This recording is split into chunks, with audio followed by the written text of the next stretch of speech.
On February 17th, former President Barack Obama said this. Are aliens real? They're real, but I haven't seen them, and they're not being kept in, what is it? Area 51? Area 51. There's no underground facility unless there's this enormous conspiracy and they hid it from the President of the United States. And then shortly after, President Donald Trump said this. Something that got a lot of attention this week. Barack Obama said that aliens are real. Have you seen any evidence of non-human visitors to Earth? Well, he gave classified information. He's not supposed to be doing that. You know? So aliens are real? Well, I don't know if they're real or not. I can tell you he gave classified information. He's not supposed to be doing that. He made a big mistake. He took it out of classified information. No, I don't have an opinion on it. I never talk about it. A lot of people do. A lot of people believe it. Do you believe it, Peter? Well, the president can declassify anything that he wants to, so if you want to make an announcement. I may get him out of trouble by declassifying. We know illegal aliens are real. Yeah, illegal. Only illegals. And then later posted on his Truth Social, based on the tremendous interest shown, I will be directing the Secretary of War and other relevant departments and agencies to begin the process of identifying and releasing government files related to alien and extraterrestrial life, unidentified aerial phenomenon, and unidentified flying objects, and any and all other information connected to these highly complex but extremely interesting and important matters. God bless America. It's almost like it's a distraction to keep people's attention off of a certain list of certain files, certain things that have come out recently that nobody in the government wants to talk about. It's a story that feels like it was ripped from a Hollywood script, a simmering feud between two American presidents that's culminated into a threat so profound it could rewrite human history. But it's not a movie, it's just the state of the world now. But that's the topic for another day. On one side, you have one president making a casual yet earth-shattering admission about extraterrestrial life, but saying he's seen no proof. On the other hand, you've got the president who responds not with denial, but with a promise to declassify all the information and saying that, oh, well, Obama gave away classified information. He shouldn't have done that. And you know, Obama even said, oh, I haven't seen aliens. There's nothing in Area 51 unless there's some conspiracy to keep the president from knowing. But it's not like the government would ever want a conspiracy on us. We can trust the government. They are here to help us. They are our friends. And as of today, February 20th, we are standing on the precipice of what could be one of the single greatest revelations of our lifetime, just after another shocking revelation that we already knew was true. This isn't about strange lights in the sky anymore. This is about a political battle that has inadvertently unlocked the door to decades of secrets, a door that has been sealed shut by the clandestine government programs, fierce denials, and terrifying threats against those who dare to speak out. What happens when the most powerful office on Earth becomes the epicenter of the UFO debate? What secrets buried for nearly a century are now at risk of being exposed? And we're about to break down what just happened, what it truly means, and what could be inside the files that President Trump has now vowed to open.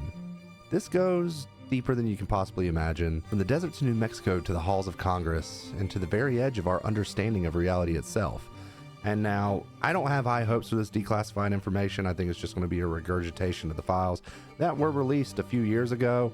And if there's anything we've seen lately from another certain amount of files that were released, there's going to be redactions all over it. But it all started just days ago with two simple words from former President Barack Obama on a podcast. When asked during a rapid-fire question round, are aliens real? He gave a stunningly direct answer. They're real. He quickly added the caveat, but I haven't seen them, and they've not been kept in Area 51. He would later clarify his statement on social media, explaining that his comment was based on the statistical probability of life existing in our vast universe, and that he saw no evidence of extraterrestrial contact during his presidency. But the initial raw admission had already lit a fire. The two words, they're real, went viral. Speaking to reporters aboard Air Force One on February 19th, President Donald Trump didn't just comment on Obama's statement, he weaponized it. Trump accused his predecessor of being a big mistake, alleging that Obama had revealed classified information. Then came the bombshell. Trump suggested he might just have to get him out of trouble by declassifying everything. Later that evening, he made it official. In a post on his Truth Social platform, President Trump issued a directive that has the entire world holding its breath and seemingly distracted from everything else that's going on. He ordered the Secretary of Defense and other relevant agencies to begin the process of identifying and releasing government files related to alien and extraterrestrial life, unidentified aerial phenomena, and unidentified flying objects. UAPs and UFOs are just the same thing, they just interchanged words, but that's besides the point. But let that sink in. A presidential feud over a podcast comment has now triggered an official directive to potentially unveil the most protected secrets in modern history. Well, some of the most protected secrets. This is no longer a fringe topic, it's a matter of presidential record. But to understand the true gravity of what Trump threatened to declassify everything really means, we need to peel back the layers of secrecy that have been accumulating for over 80 years. We need to look at the foundational secrets he's talking about, the stories that the government has spent generations trying to bury. It began in the summer of 1947 in the quiet, dusty landscape of Roswell, New Mexico. The Roswell incident is the pinnacle of the modern UFO phenomenon for one simple reason.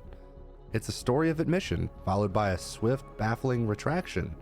In July of 1947, something crashed in a desert near a ranch. The Roswell Army Airfield issued a press release that was unambiguous. The headline in the Roswell Daily Record blared, "RAAF captures flying saucer on ranch in Roswell region." For a brief, shining moment, the world was told that the military was in possession of a flying disc.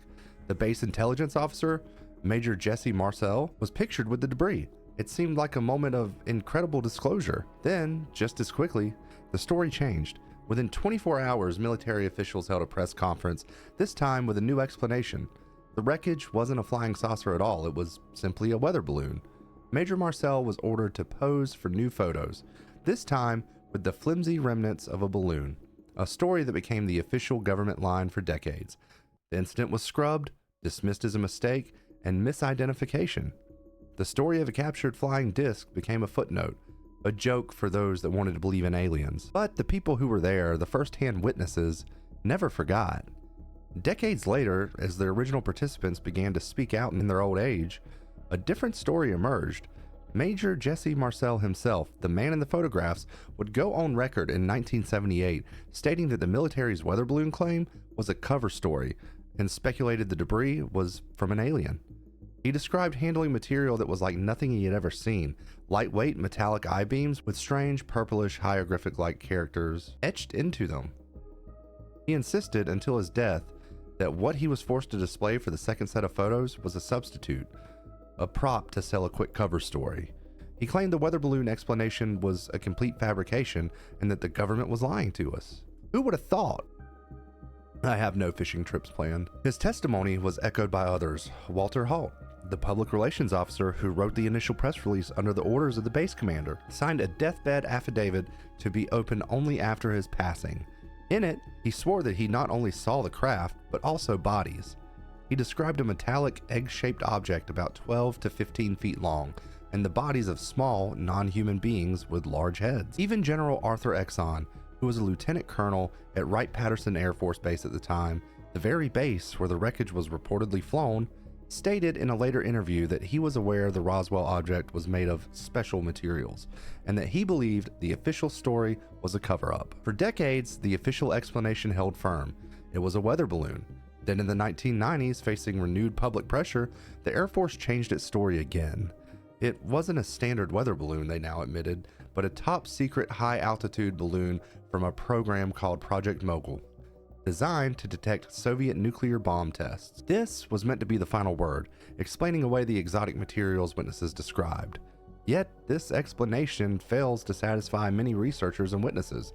They argue that Project Mogul balloons were made of materials familiar to military personnel of the era, not indestructible metals and strange hieroglyphs. More importantly, it doesn't account for the sworn testimony of high-ranking officials about a craft and non-human bodies. Roswell is the blueprint for the alleged cover-up. It established a pattern, an extraordinary event, a brief and shocking admission, a swift and aggressive retraction, and a multi-generational effort to ridicule witnesses and contain the truth.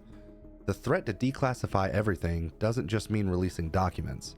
It means potentially pulling the thread that could unravel the entire tapestry of denial that began in that New Mexico desert. It means we could finally see the original files, the real transport manifest from Roswell to Wright-Patterson, The unredacted memos and the original photos Major Jesse Marcel said were taken before the cover-up even began, and that could be huge if these unredacted files actually come out. The single event created a chasm of distrust between the public and the government, and it's with that chasm that a new generation of whistleblowers has emerged, armed with claims that make the Roswell incident look like just the tip of a very, very deep iceberg. This brings us to the man at the heart of the modern disclosure movement, a man who has testified under oath before the United States Congress, David Grusch. To understand the sheer magnitude of what President Trump is threatening to release, we have to look beyond historical cases and listen to the people who claim to have been on the inside. No one embodies this more than David Grusch. He isn't a civilian enthusiast or a fringe theorist. He's a decorated former combat officer in the Air Force and a veteran of the National Geospatial Intelligence Agency and the National Reconnaissance Office. For years, he was an intelligence official at the very heart of the U.S. defense establishment.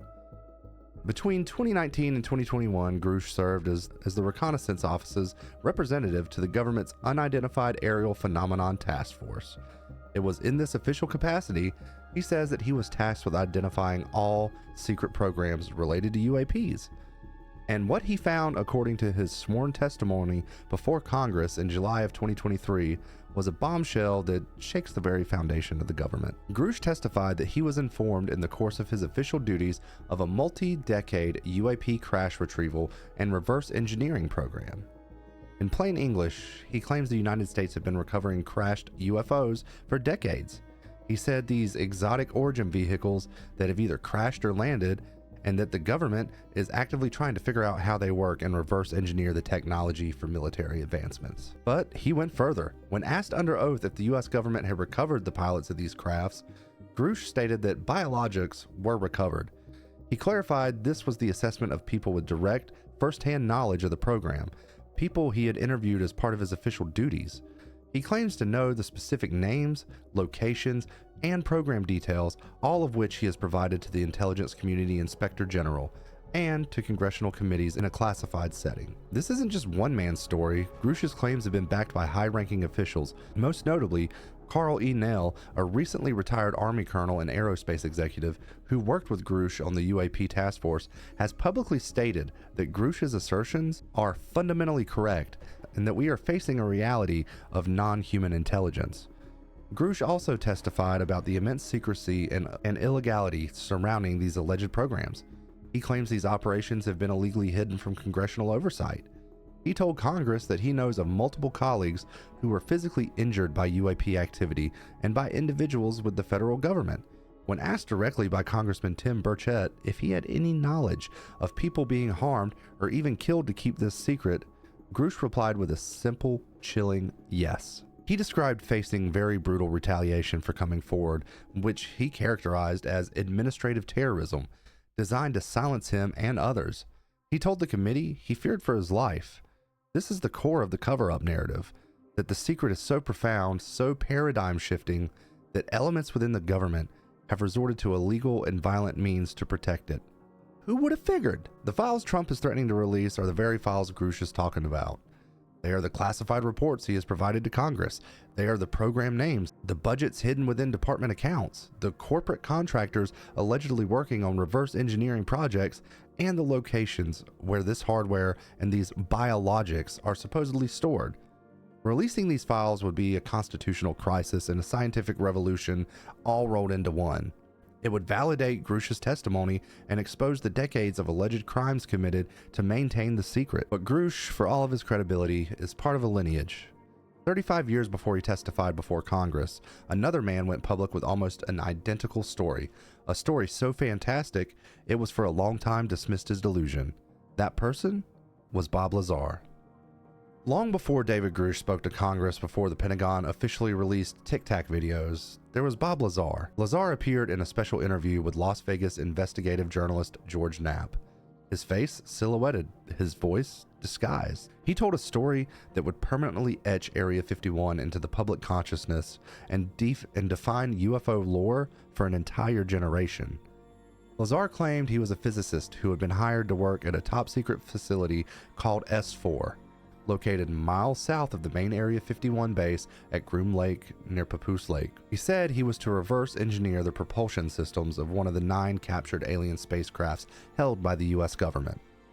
His claims were incredibly specific and at the time sounded like pure science fiction. He described a sport model flying saucer that used a powerful anti-gravity reactor. This reactor was fueled by a then unknown super heavy stable isotope of an element with the atomic number 115. He claimed element 115, when bombarded with protons, created a gravitational wave that could be amplified and focused, allowing the craft to bend space-time and travel vast distances. Lazar also claimed to have read the briefing documents describing alien involvement in human affairs. His story was viral, and the government's reaction was swift and decisive. They erased him. When George Knapp tried to verify Lazar's credentials, he hit a wall. There were no records of Lazar attending MIT or Caltech, as he had claimed. Los Alamos National Laboratory, where Lazar said he had worked, denied he was ever employed there, though a 1982 lab phone book did list him as an employee of a contractor. Skeptics and ufologists alike have pointed these discrepancies as proof that he is a fraud, and yet, parts of Lazar's story have grown more compelling with time, not less. First, his description of how the crafts moved erratically, making sharp right-angle turns and accelerating instantaneously, was once considered absurd. Today, it sounds eerily similar to the flight characteristics described by the decorated Navy pilots who encountered the Tic Tac UAP in 2004. Second, his claim about element 115. In 1989, it was a hypothetical placeholder on the periodic table, but in 2003, a team of Russian and American scientists successfully synthesized a new element. That element was 115. They named it moscovium. Now, the isotopes of moscovium we can create are incredibly unstable, decaying in milliseconds, a far cry from the stable version Lazar described. But the fact that he pinpointed this specific, obscure element decades before any official discovery remains a point of intense fascination for all of his supporters.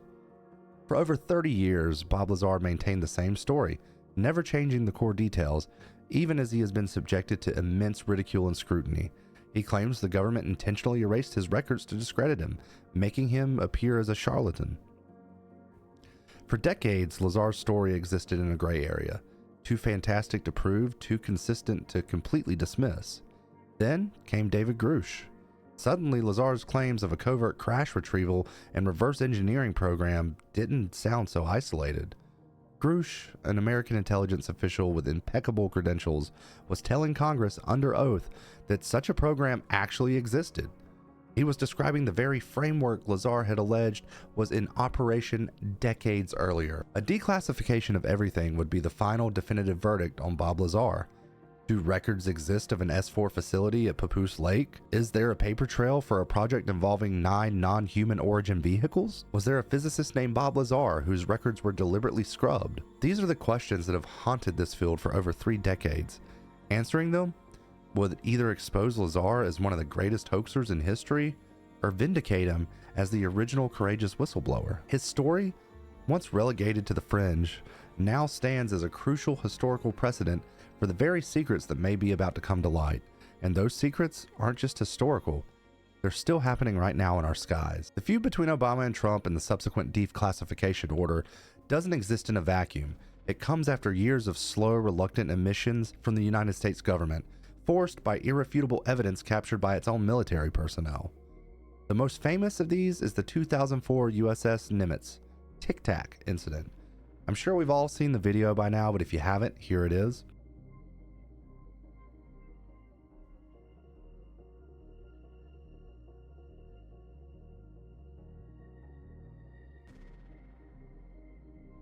In November of 2004, the USS Nimitz Carrier Strike Group was conducting training exercises off the coast of San Diego. For about a week, the advanced Spy-1 radar on the nearby cruiser, the USS Princeton, had been detecting strange objects. These anomalous aerial vehicles, as the operators called them, were appearing out of nowhere at about 80,000 feet, dropping to 20,000 feet in less than a second, hovering and then shooting back out of the atmosphere. On November 14th, 2 FA-18 Super Hornets were sent to investigate. David Fravor, a graduate of the prestigious Top Gun Naval Flight School, His wingman was Lieutenant Commander Alex Dietrich. As they arrived at the location, they saw a disturbance in the otherwise calm ocean, as if a large object was submerged just below the surface. Hovering erratically above this disturbance was a smooth white oblong object with no wings, no rotors, and no visible propulsion system. It looked, in Fravor's words, like a Tic Tac. Fravor decided to descend for a closer look, and as he spiraled down, the object began to mirror his movements, ascending to meet him. It was, he said, aware that they were there. When Fravor made an aggressive maneuver to cut the object off, it accelerated at a speed he described as unbelievable, disappearing in an instant. Less than a minute later, the USS Princeton reacquired the object on its radar 60 miles away. 4 people and their 2 weapons system officers had a clear daylight visual of this object for about 5 minutes. Later that day, another FA-18 was launched and managed to capture infrared footage of a similar object, which became the now famous Tic Tac video, officially released by the Pentagon in 2020. This incident is not an anecdote. It is a documented event witnessed by multiple highly credible military officers and tracked on some of the most advanced radar systems in the world. Commander Fravor testified before Congress in 2023, stating that the technology on display was well beyond the material science and the capabilities that we had at the time, that we currently have, or that we're going to have in the next 10 to 20 years. And it wasn't a one-off event. In 2014 and 2015, Navy pilots on the East Coast operating from the USS Theodore Roosevelt began encountering similar objects on a regular, almost daily basis. 2 other famous videos, Gimbal and Go Fast, were captured during this period. The Gimbal video shows an object rotating against the wind, a maneuver that baffled pilots, note in the audio. The Go Fast video shows an object skimming low over water at an incredible speed. These pilots, like Ryan Graves, who also testified before Congress, reported that these objects, sometimes described as dark cubes inside clear spheres, would fly between their jets in training exercises, creating a serious safety hazard. One pilot reported a near miss with one of these cubes just 10 miles off the coast of Virginia Beach. These encounters became so frequent that they eventually led to the creation of a secretive Pentagon program, the Advanced Aerospace Threat Identification Program, running from 2007 to 2012 with a budget of $22 million. This program was the first official government program in decades tasked with studying UFOs. Its existence was only revealed in 2017 when its former director resigned in protest over what he called excessive secrecy and a lack of action. Elizondo, along with the other insiders, were instrumental in getting the Tic Tac, Gimbal, and Go Fast videos declassified and released to the public. This slow drip of official information culminated in the establishment of the UAP Task Force and later the All-Domain Anomaly Resolution Office, which is the Pentagon's current office for investigating these phenomena. The declassification promised by Trump could blow this slow control process wide open. It could mean the release of the full unedited sensor data from the Nimitz and Roosevelt incidents. Pilots have reported that the released clips are just snippets of much longer recordings. And what else is on those tapes? What do the full radar logs from the USS Princeton show about the object's descent from 80,000 feet? What are the findings of the classified reports produced by AATIP and the UAP Task Force? They're no longer just stories. They're no longer conspiracy theories. They're no longer fringe, out there, la fairy tale things. They're data points. They're official military encounters with objects that defy our known physics. Releasing these files would force a public reckoning with the reality that these phenomena are real, that they are tracked by our military, and that to this day, the government admits it doesn't know what they are. So we're covering a story that's unfolding in real time, a story that connects to decades of buried history and unprecedented presidential promises. The details are complex. The implications are staggering. If you believe this is a topic that deserves serious investigation and that government transparency on this issue is paramount, let me know in the comments. And if you enjoy this kind of deep dive on kind of conspiracy theories, weird mysteries, make sure to like this video, subscribe, and hit the notification bell so you don't miss any of our updates as we continue to follow every twist and turn of this. But where does it leave us? We're witnessing an unprecedented moment where a political clash between 2 of the world's most powerful men have become the unlikely catalyst for potential disclosure. Obama's casual, statistically based comment, whether intended as a joke or a slip, provided the opening. Trump's reaction framing it as a leak of classified data and retaliating with a vow of total declassification, has turned it wide open. And it's weird that this is happening just a couple weeks after something much bigger has happened. 2026 is just off to a crazy start. There's a lot of shit going on that we don't know about. There's a lot of shit being proven that we have known about for years, and things are just crazy. But hopefully this video was a little bit informative and can take your mind off of some of the things going on. And I guess we'll have to see. Maybe the aliens are real. Maybe they're coming now. We don't know. They might already be here. I might be an alien. You might be an alien. Bob Lazar might be an alien. I don't know. But until next time, stay spooky.